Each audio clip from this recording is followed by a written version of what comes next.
पण महाराजांचा पुतळा बसला, कारण की या राज्यांमुळे तुम्ही आम्ही या महाराष्ट्राच्या मातीमध्ये जिवंत आहे. महिला मंडळ, तुमच्या कपाळावरलं कुंकू, तुमच्या हातामधल्या बांगड्या, तुमच्या गळ्यामधलं मंगळसूत्र या राजांमुळे जिवंत आहे.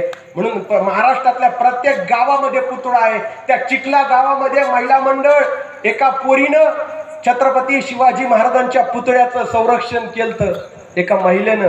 म्हणून आपल्या राजाचा पुतळा आपल्या गावामध्ये बसलाच पाहिजे. त्याच्यासाठी सगळ्यांनी 8 तास करा. जे काही पाठपुरावा असेल शासनातर्फे काय असेल ते तुमच्या पद्धतीने करा. एवढंच या ठिकाणी बोलतो आणि तुम्ही मला या ठिकाणी बोलवलं. तुमच्या सर्वांची या ठिकाणी मनपूर्वक धन्यवाद व्यक्त करतो. माझ्या वाणीतून जे काही चुकीचे शब्द गेले असेल ते मोठ्या अंतःकरणाने माफ करा. महिला मंडळ, माझ्या चुकीचे शब्द जर गेले असेल तुमचा मुलगा म्हणून माफ करा. ज्याला 1 मुलगा असेल त्याने दुसरा म्हणून माफ करा. ज्याला 3 असेल त्यांनी 4था म्हणून माफ करा. ज्याला 5 असेल त्यांनी 6वा म्हणून माफ करा. ज्याला काहीच नसेल त्यांनी मला दत्तक घ्या. तुमची प्रॉपर्टी माझ्या नावावर करा.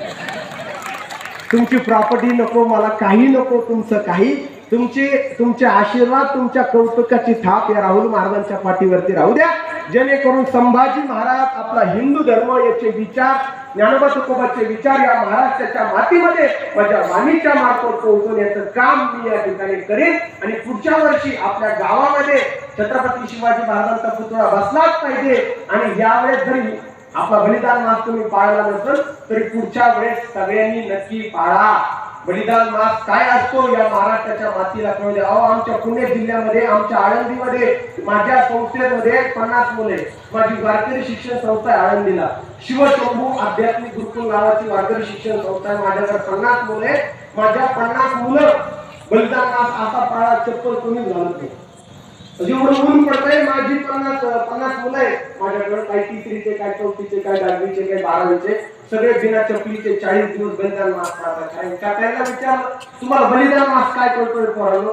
ते म्हणले, महाराज आम्हाला काहीच कळत नाही, पण या राजा आमच्यासाठी मेला म्हणून आम्ही बलिदान मास पाळतो.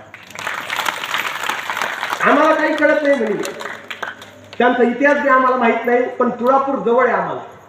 आता मोठा कार्यक्रम असतो त्या ठिकाणी दरवर्षी मी रक्तदान करतो त्या ठिकाणी. म्हणून शेवटच्या श्वासापर्यंत या मातीसाठी जगा, आपल्या माणसासाठी, आपल्या धर्मासाठी जगा. आपलीच माणसं आपल्या कामाला येणार आहे. आपल्या माणसांना सपोर्ट करा. द्वेष, मत, मत्सर, भांडण करू नका. आनंदाने देवाने आपल्याला आयुष्य दिलंय, सुंदर हे शरीर दिलंय, दुसऱ्यासाठी अर्पण करा. हे शरीर काहीच कामाचं नाही.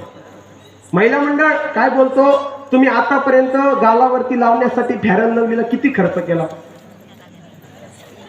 5-6 लाख केला का जन्मल्यापासून? पण मला सांगा, तुम्ही 16 वर्षाच्या असताना जसा तुमचा चेहरा होता तसा आता दिसतो नाही ना. विज्ञान सांगतो रोज या स्किन मध्ये थोडा थोडा बदल होतो. हे शरीर फार घाण आहे, याच्यावरती जाऊ नका. याचा वापर फक्त या मातीसाठी करा. किती घाण आहे सांगू का? कोणाकोणाला वाटतं व्याख्यान बंद व्हावं, हातवरती करा. कोणाकोणाला वाटतं अजून चालावं? चालतं? सकाळपर्यंत तयारी का तुमची?